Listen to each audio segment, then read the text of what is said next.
Search for Control Panel. Adjust your computer's settings as View by Category to large icons.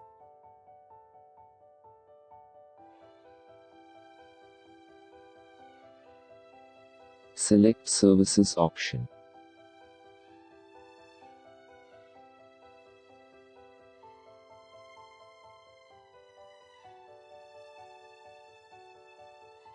Windows Update.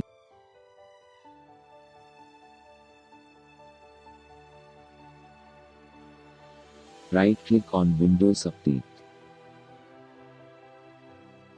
and select the startup type and disable it.